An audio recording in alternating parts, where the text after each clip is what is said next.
Hello, everybody. Welcome to Room and Board. I'm Zachary Groombridge, and this is the Rulebook Club. It's the book club for people who read rule books. Every month we read a rule book, and I read it, I come to you, and we talk about it a little bit. We talk about its history. We talk about what makes it interesting. We talk about why I picked this book. We talk about what kind of conversations it creates. What are the rules like? What is the setting like? And how you really should use it. And whether it's going to be up your alley or not is up to you at the end of the day. But I'm just here to read books and then talk about them to you. So, what book did we choose for this month? Old School Essentials. It is the classic fantasy role-playing game. Old School Essentials I chose for a bunch of reasons this month. What makes this interesting? Why did I pick it? Well, I think the first reason I picked it was because this book, Old School Essentials, is considered part of the OSR. What is the OSR, you might be thinking? Well, the OSR stands for Old School Renaissance. What am I talking about when I say this book is part of the OSR? Well, to answer that question, we're going to have a history lesson. So buckle up, because this is going to be a story. Once upon a time, there were some people in like the 70s who really liked tabletop war games and liked skirmish games and wanted to shrink those large tabletop war games into smaller and smaller packages. And they made a game called Chainmail. Now, Chainmail, I've not read. It's on my list of things to read. I've only heard about other people talk about Chainmail, so that's the extent of my knowledge. But Chainmail, needless to say, it did not really hit it off. It did not become a massive critical success. But the people who made Chainmail went on to make another game. And that game, you probably heard about it, it's called Dungeons and Dragons. They made Dungeons and Dragons. We're talking Gary Gygax, the OG crew of designers. And what they set out to do when they made Dungeons and Dragons is they set out to make a small-scale dungeon exploration game. And they built the early versions of Dungeons and Dragons specifically to be about just dungeon exploration. That's where all of the mechanics were focused. That's where all of the intent lay. And if you've ever sort of read anything that any of those early designers sort of said or looked at how they sort of thought about gaming in general, I think that they were a bit surprised that so many people who were playing their dungeon exploration game wanted to role play as the characters that were in the dungeon. I don't think they expected people would want to have entire game sessions just going hat shopping as their wizard or buying beers at the tavern as their rogue. I think that took them a bit by surprise, because what they made was just a really solid, mechanically driven sort of dungeon exploration skirmish game. But as we all know, Dungeons and Dragons really took off. There were I want to say 9 different versions of early Dungeons and Dragons between first edition and then second edition. Things came out in zines. Things came out in handouts, in magazines. They were constantly iterating on Dungeons and Dragons, the first couple versions, because I feel like as soon as it came out, it sort of hit hot, right? It became very popular. It became sort of a wave of interest in tabletop role-playing games. I don't know if there were tabletop role-playing games before Dungeons and Dragons. I assume there were, but Dungeons and Dragons was certainly the one that really hit off everybody's awareness of tabletop role-playing games as a genre. Anyway, so we move on from second edition and we get to third edition. And third edition, I've never played it. I've never sat down to read it either, but my understanding is there were a lot of issues in the rules. There were simple mathematical issues where this game kind of broke itself if you really played it, if you really started to stretch its systems and its mechanics. It sort of fell apart. And my understanding is that because the role-playing aspect of Dungeons & Dragons as a tabletop role-playing game was becoming more and more prevalent, people were going on adventures to, interact with kingly politics. People were going on adventures, story adventures. And so third edition was really trying to sort of incorporate and create rules that would help help sort of support that role-playing aspect of the game. But as I said, it was mechanically pretty jank. Then we moved to Dungeons & Dragons 3.5 edition, which was sort of like the revision to 3rd edition. It added a lot more rules. It fixed a lot of the math problems with like the tactical combat dice rolling that were in 3rd edition. And generally, I think 3.5 was pretty well received. But now it's really starting to blow out its systems. It's starting to add lots of different ways to customize your character, lots of different ways to build your character as they level up. In early versions of Dungeons & Dragons, you would pick your class, and that class would sort of have a sort of fantasy race stapled on. If you picked elf, that was a class. But in 3.5, you could pick dark elf as your race, which has certain rules and mechanics associated with it, and you could pick rogue as your class, and when you leveled up, you could multi-class into something that wasn't a rogue, like a wizard or something like that. The game was getting more complicated on the character building front, and it was also trying to incorporate more and more systems to help build and encourage the tabletop role-playing that was happening at the tables. It was starting to develop more systems in order to help support adventure sort of supplements that were like story-driven adventure modules. And you know, so now we have Dungeons & Dragons really starting to evolve quite far away from its original, really focused dungeon crawling roots. After 3.5 edition, we have an inflection point. We have a division point within the Dungeons & Dragons community. You see, Dungeons & Dragons, Wizards of the Coast, the company, wanted there to be more video games based in Dungeons & Dragons. They wanted more video game companies to make tactical, party-based role-playing games using Dungeons & Dragons as a rule set, right? That would be great for their brand. But the problem was 3.5, Dungeons & Dragons 3.5, was not set up in a way that was really conducive to building a video game. There were a lot of little fiddly rules that would require a game master to make a judgment call at the table. There were a lot of sort of interpretive systems built in that would require players and GM to give them context. And none of that really translates well to a computer managing dice rolls and things like that. So Wizards of the Coast went and completely redesigned Dungeons & Dragons and created Dungeons & Dragons 4th edition. And they cut out most, if not all, of the dungeon exploration stuff. They cut out most, if not all, of the adventure and exploration stuff that was really helping these role-playing groups role-play. And they focused and honed Dungeons & Dragons down into a really tight, really focused, tactical skirmish combat game. And by all accounts, 4th edition is a fantastic tactical skirmish combat game, and people hated it. Anyone who enjoyed Dungeons & Dragons 3.5 went and looked at 4th edition and said, none of the stuff that I love about Dungeons & Dragons is here. 4th edition used cards. You would play cards in order to like use your character's abilities. It was very sort of modular. It was something that could very easily translate into a video game. You could very easily create an online sort of tool in order to play the game. And I think that's something else that Wizards of the Coast really looked into.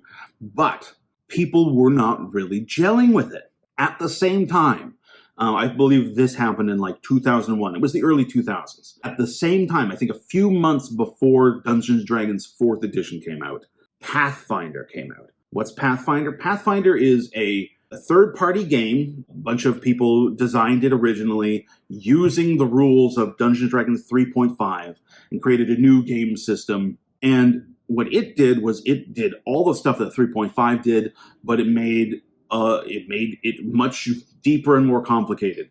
If character construction was interesting and involved in 3.5, it was obtuse and bloated and exploded in Pathfinder. Pathfinder had, again, a real big focus on tactical skirmish combat, but a huge focus on character building and specialization. It left in a lot of the bones of the dungeon exploration stuff, but it wasn't really focusing on that, and it really focused on sort of the adventure mechanics. There were a lot of sort of campaigns that were made specifically for Pathfinder. It was a system that you could explore a campaign through. Now, so we have this moment, right? Dungeons & Dragons has created 4th edition, Pathfinder has come out, and the community is divided. There's people who are playing 3.5 because that's the game they like, and they're rejecting 4th edition. There's people who are coming into the hobby and they're picking up the newest edition. It's 4th edition. There's people who were getting a little tired of 3.5 and wanted more depth, wanted more grit, wanted more systems to engage with, and they're going to Pathfinder. Meanwhile, there's a bunch of the community, tabletop role-playing community, Dungeons & Dragons community, who are asking themselves, what the heck was the thing about this game, this community that made them interested? Like, what really was Dungeons & Dragons to them?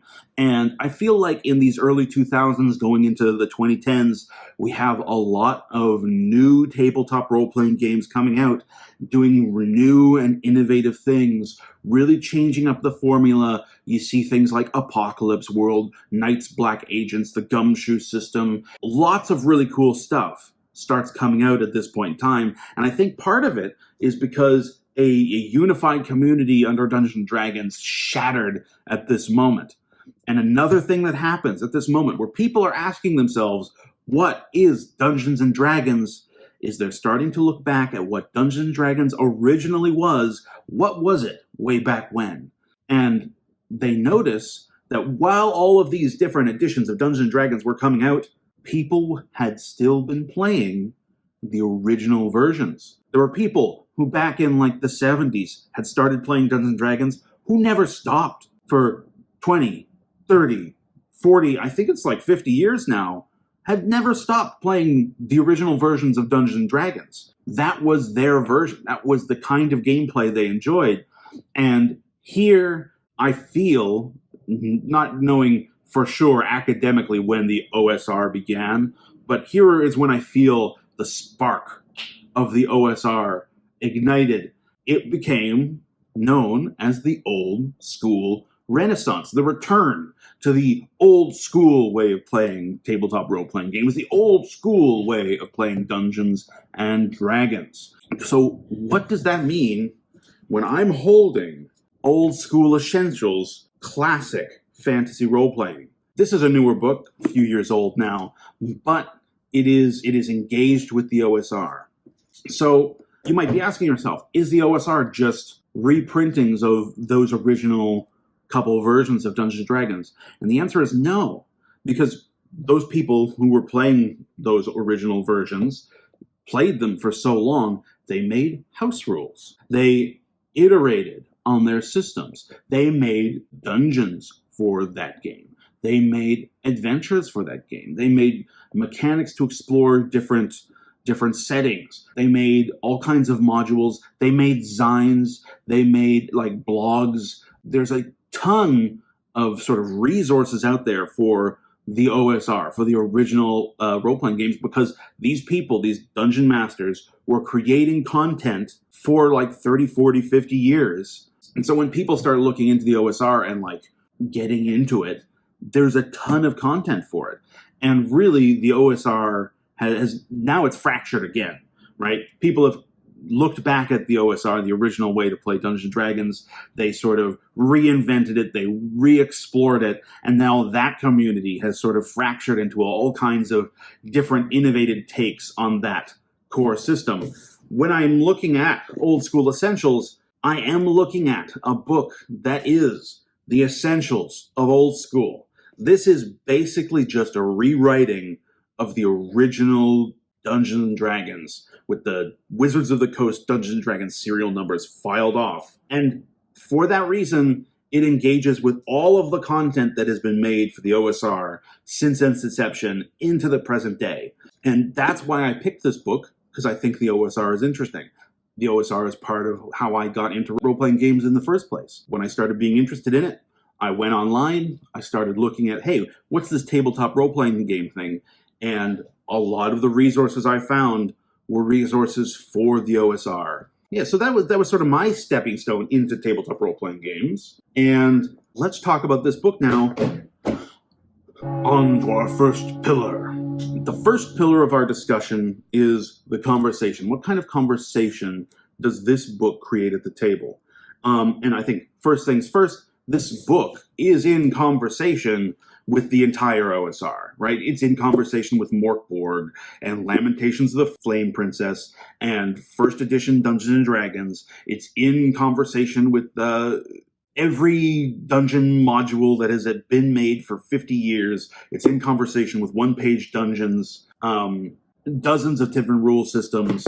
So on a meta level, that's going on. But at a table level, what kind of conversation do old school role-playing games, like Old School Essentials, create at the table?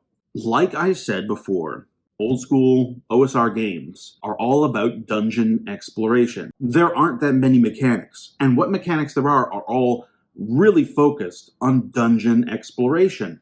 And dungeon exploration is super cool. So you have a dungeon, obviously, and the dungeon is this perfect environment for you to utilize the mechanics of the game. You can't break through walls because they're like walls in a dungeon. You can't dig your way out. You can't dig your way down. It's sort of like a static environment. You have really tiny rooms. So whenever there's a combat that happens, it's in this cramped, contained space. There's traps and hallways. A big part of the game is mapping the dungeon as you go through it, because the dungeon master is never sort of obligated to show you a map of the space you're exploring.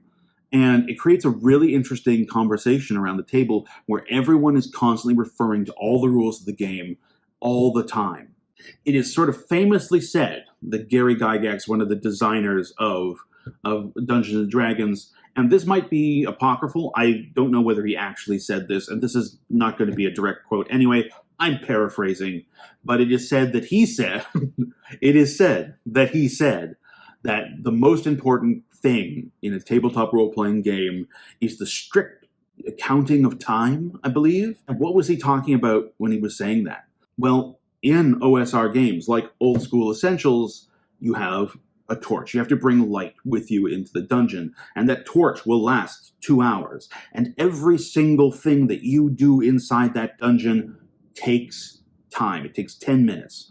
Just about every action you could possibly take that and the results in you rolling dice takes 10 minutes. Search the room, it takes 10 minutes. Pick that lock, takes 10 minutes. Load up everything from this chest into your pockets in your backpack, takes 10 minutes. So, as you're taking actions, exploring this dungeon, opening doors, looking through rooms, finding loot, fighting monsters, the timer is ticking. The torch is going out. Your light is diminishing. You can only bring so many torches into the dungeon. If it took you 13 torches to get to where you are in the dungeon and you only have 12 torches left, you either need to decide to go deeper into the dungeon hoping to find some torches, or turn around and hope you can find a way to deal with the darkness from that, hope you can get out of the dungeon faster than it took you to get in. So the conversation around the table is always a conversation about resource management. How many torches do you have? Do you still have the light spell? You already used your spell slot for the day. What did you use it on? Oh, to carry Jim's equipment? Jim, don't you have any free pockets? You don't have any free pockets. Why don't you have free pockets? How many rations did you bring? Jeez. Well, at least we have a lockpick, so we can get through this door. What do you mean we don't have a lockpick? We only brought one lockpick? This is the conversation. It happens in every single room. You walk into a room. Hey, do we know what's behind that door? Have we mapped this section before or last time we came in here?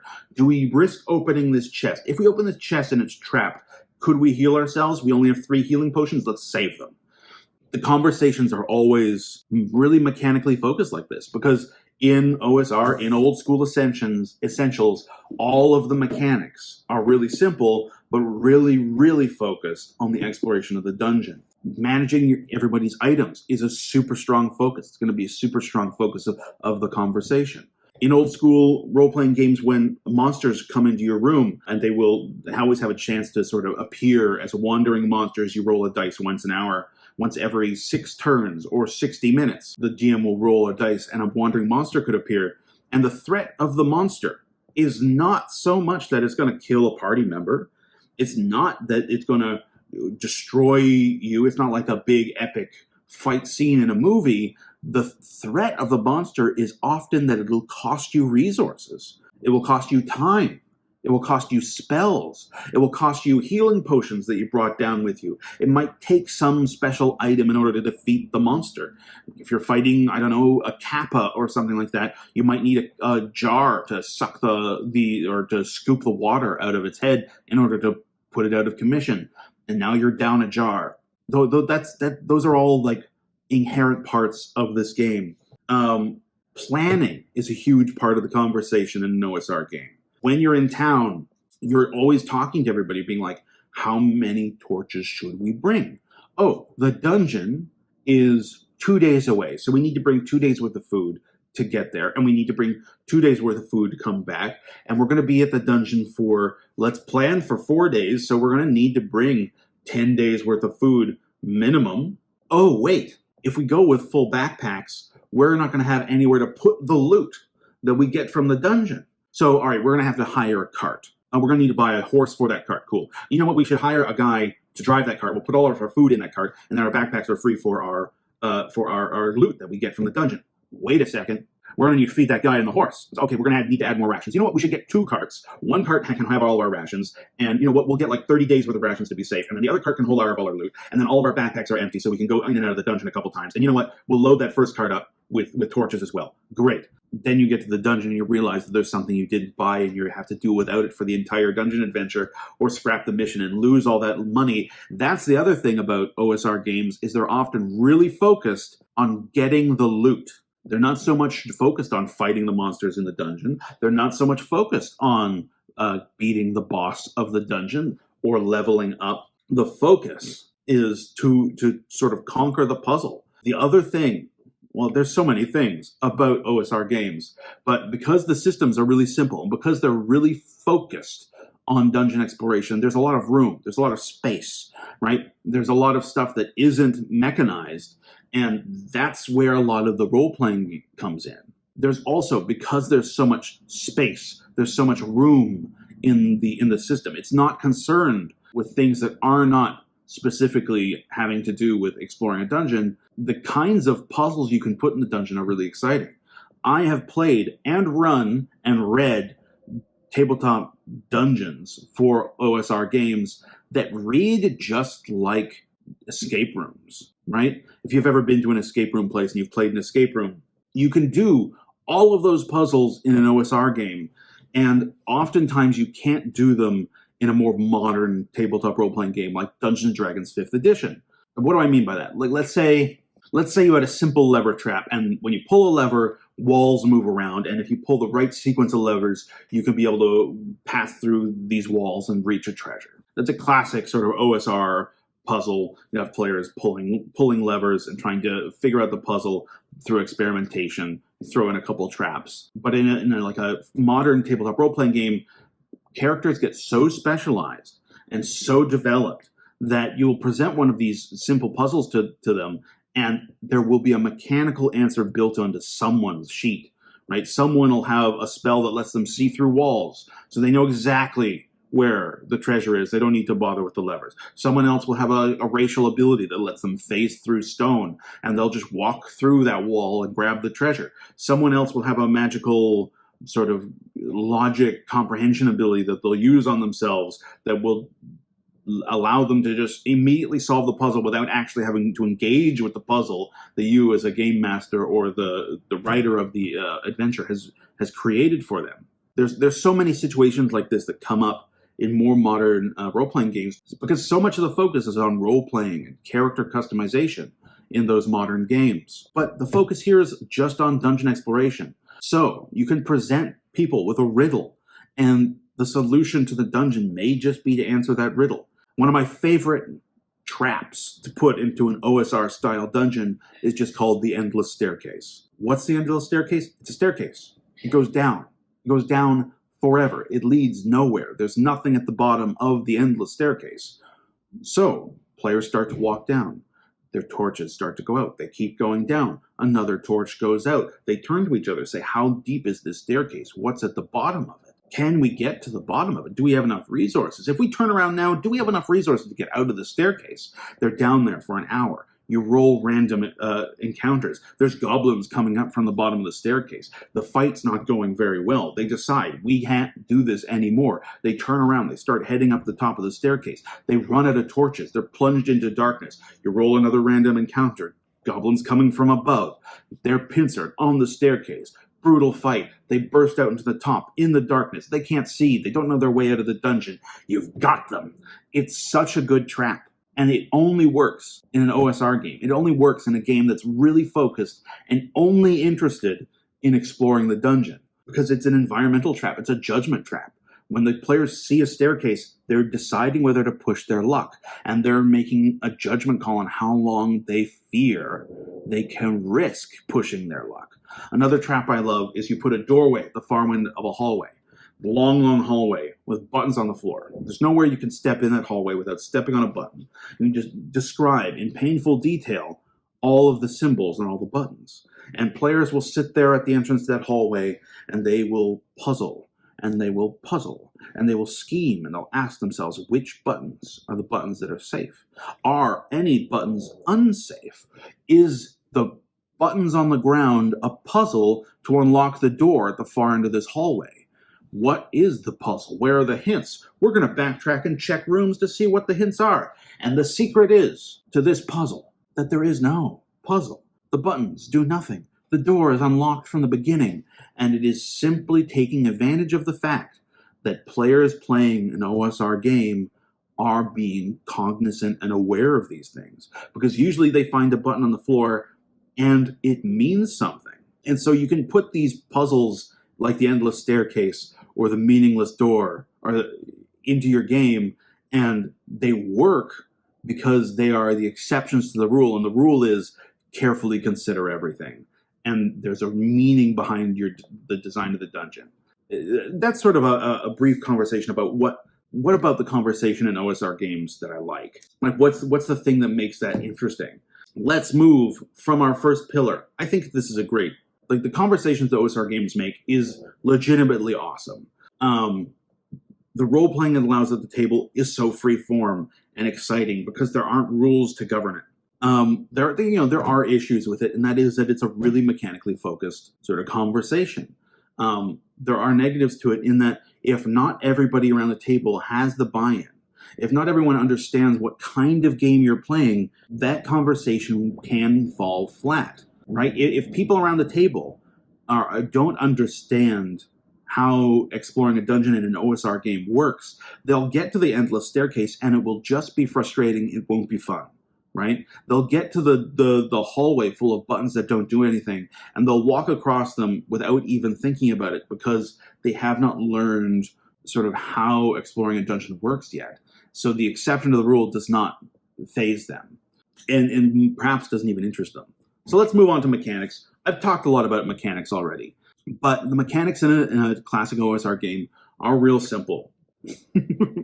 I have sort of talked a lot about it already, but mechanics and conversation are so tied together in OSR games and old school essentials specifically. So mechanically, in this book, there are some issues. First, like, as I said, this is old school essentials. It's basically just rewriting the original versions of Dungeons & Dragons, and that comes at some cost, in that I don't know if there was a designer behind this book.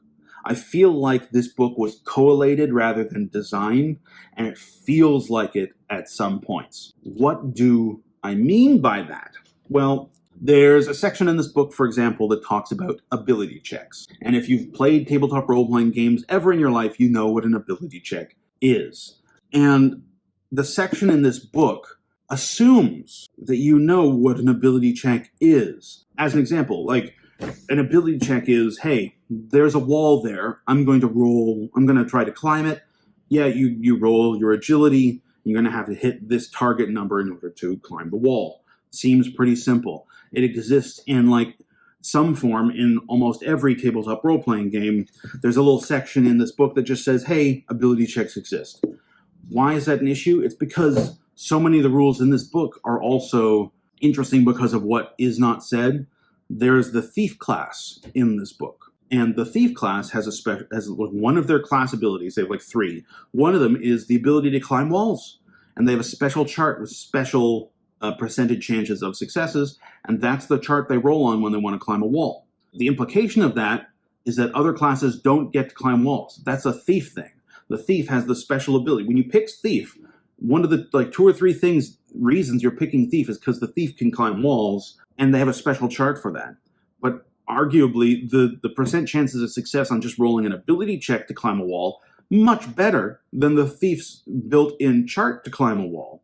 I think the reason ability checks are in here, and it's not really described what situations you use them in, why or when, because this book assumes that the player of this game already knows how they're going to use the ability checks, right? Either you're coming in here from an old school perspective and only the thief will be able to climb walls, and you know that going in, or you're coming from a more modern tabletop role-playing game perspective, and you know that everyone will be able to roll agility checks to climb a wall, and that's just assumed. And I don't like this ambiguity that's cooked into the rules here, right? I would like it to stay. I would like to play this game in the way this designer designed it, and I want to be able to say, no, you can't roll an ability check to go up to climb that wall. This is the specific circumstances ability checks apply in this game. I want to be able to say, that's the special ability of the thief, or that isn't the special ability of the thief. I want this to be very clear about that, and it's not. There's a bunch of little things in this book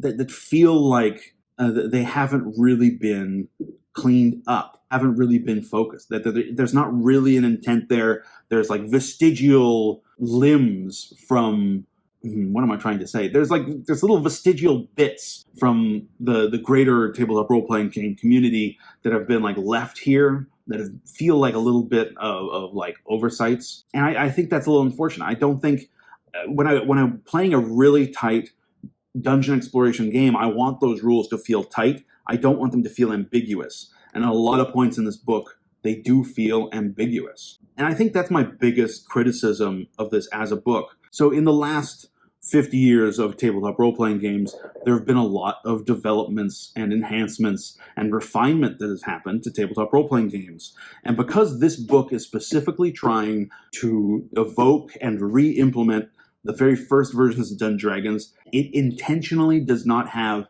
any of those refinements, right? There's really clunky systems in here.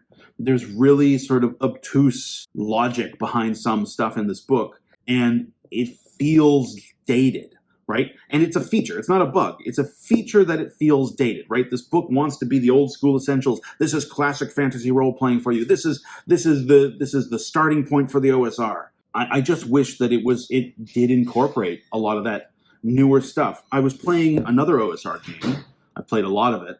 It's called Lamentations of the Flame Princess. Lamentations of the Flame Princess has taken this original formula and really refined it. There's lots of really clever systems in there. It's really focused. It's really interesting. And none of that development is present here. No simplification and no sort of bug checks are in this book. And so it feels like you have to fix stuff when you read it. I read this book so I could play it with a group. Me and some friends, my roommates, were deciding to play this in December. And every time I read a chapter, I always felt at the end of it I'm going to have to go back and I'm going to have to implement something. I'm going to have to go and I don't really like the way this system works. I don't really like the way this is unclear. I'm going to have to make a ruling on how to play that. And like I said, not a bug. It's a feature because this is the essentials of old school role playing. It's the oldest version of Dungeons & Dragons reinvented for the modern day. You have all of the homebrew rules that have existed for the OSR for 50 years. You have all of the different systems that have sort of grown out of the OSR, different rule systems like Lamentations of the Flame Princess, like Morkborg, that you can draw rules and mechanics out of and staple into this book. And I think the intent is that you do that, right? You get this book to find your blank slate, your starting point, and then you hack and slash at the rules to make your version of the OSR happen. And I think that's interesting. I think that's exciting. As someone who is sort of had their eye on the OSR, that's super exciting. But if you pick up this book with the intent to play the game as written in this book, you're either sort of doing tourism of the past, or you're going to be disappointed. Let's move on to setting. The setting in this book, super fun, super interesting, super non-existent. That's a contradiction, Zachary. What do you mean there's no setting, but there's a setting? There is a wonderful implied setting in this book in particular, but in the OSR in general. What do I mean by that? I mean, like, because the game is so mechanically focused, there are rules that exist with no in-fiction explanation for why they exist, and explaining their existence becomes a game all to itself. As an example, there's a druid class in this book, or the advanced version of this book. I'm not sure. I think it's the advanced version of this book. I also read that. But there's a druid class in the advanced version of this book. And just like one little throwaway sentence at the bottom of the druid class explanation is a druid can't reach level 8. Only the 12 archdruids can reach level 8 or higher at any time.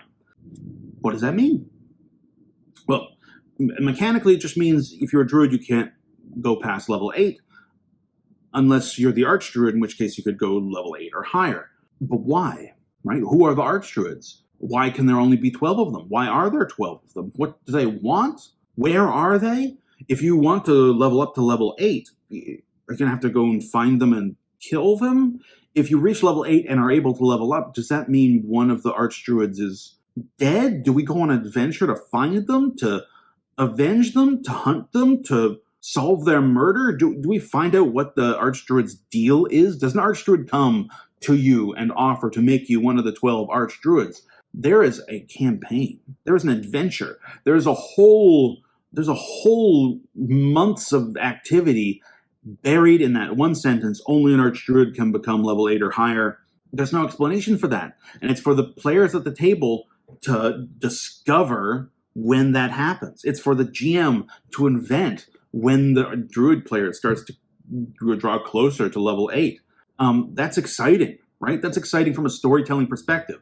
Those kinds of implications from mechanical fact are why the OSR sort of spawned so much role-playing as a role-playing game.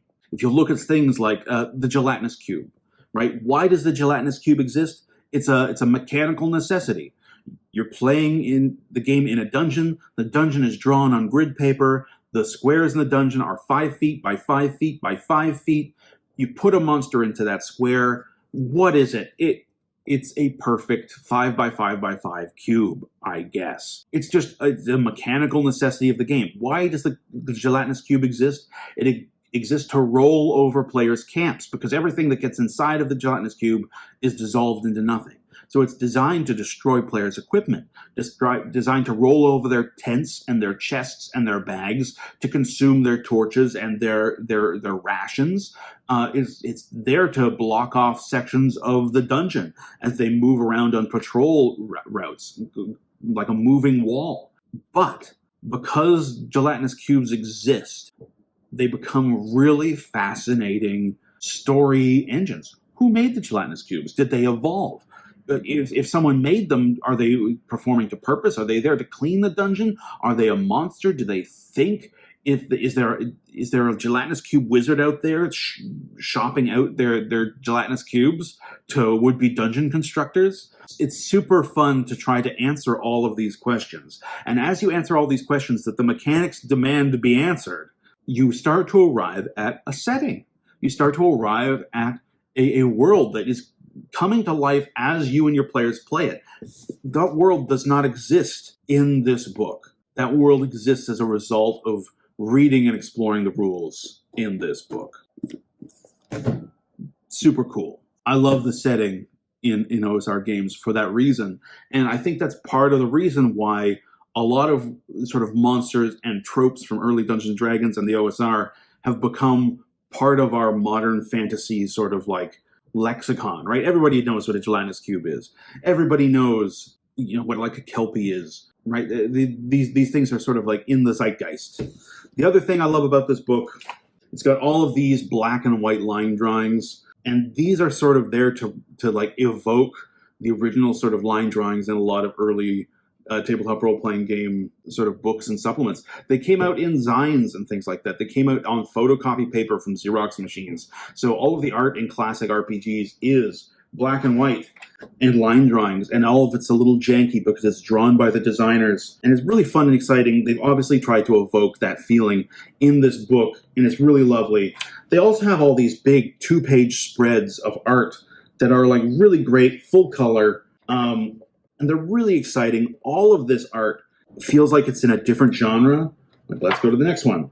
A little bit different genre, a little bit more realistic. Yeah, it's super cool. Really beautiful art, really evocative. I like how all of the art in the book is just a little different style-wise, and I like how that's sort of a little nod to the fact that everybody's going to play this game a little different. The genre of everybody's Old School Essentials campaign is going to differ a bit. It's not going for one feeling, it's going for the feeling that happens to happen at your table. So I like all of that. Full marks on setting. If we go now to our final pillar, how do you use this book, right? I've had this book for 3 months, and like these awesome ribbons are already coming apart. The spine is getting a little warped. I've only read through it 3 times. It hasn't had to put up with me playing with it at the table. And that, I think, comes to the heart of what I think this book is intended as. I think this book wants you to buy it and put it on your shelf. It's so nice looking. It's got a hardcover. I think this is a collector's item for people who are interested in the OSR. I don't think this is particularly usable out of the box as a tabletop role-playing game at your table. You're going to want to hack and slash it, and that is fun if you're into it. You're going to want to incorporate a bunch of sort of stuff that is part of the OSR into it, and that is fun. But there are game systems that have done that for you, and designers have done that for you, and they're more clever than I am, I think, in most circumstances. So I think this is sort of like a display piece. If you want to capture the classic fantasy Old School Essentials experience and put it in some binding and stick it on your shelf, this is what it is. And I think that's a little sad. I know there are other sort of books in this vein that have come out recently that have tried to re-implement the beginning of the OSR, and as far as I can tell, reading online, some of those other systems do a better job at modernizing and making them like fun to play out of the box. But I do think this is an interesting book, and if you did want to play it, you could absolutely play it. It's very well organized on the inside. There's a lot of reference and material on the front that you just readily available. Bunch more reference material at the back, readily available. I am still going to play this game. I am going to hack the crap out of this game for when we do play it. And you know what? I think that's fine. But I think there are better games for most people if they're looking to play an OSR style game. Yeah, still fun. I enjoyed reading this book a whole lot. You're asking yourself, hey, Zach, what are we going to read next week or next month? What's the deal? What's the dealio? Let me find it. Next month, we're looking at Mythic, the tabletop role-playing game. Create a dynamic role-playing adventure without preparation. This is a role-playing game that has been buzzed about on the internet as a tabletop role-playing game that you can play solo. I tried to read it last month, and I bounced off it a bit. But I'm going back in. We're going to see what I can plumb from these depths, and you'll hear about this next month. I'm excited to talk about this one. Keep cool, cats. This was Room and Board. Was the Rulebook Club. It's the book club that rules. Get it? Because rules. We're reading rule books. It's a book club for rule books, so it rules. It's very clever. Yeah. Hey, if you're still out there, no one's watching at this point. I've already signed off. Click. Leave a comment. Leave a comment saying anything you'd like. Ask me a question. You know what? Ask me a question. I'll answer it. On this video, I'll answer every question in the comments.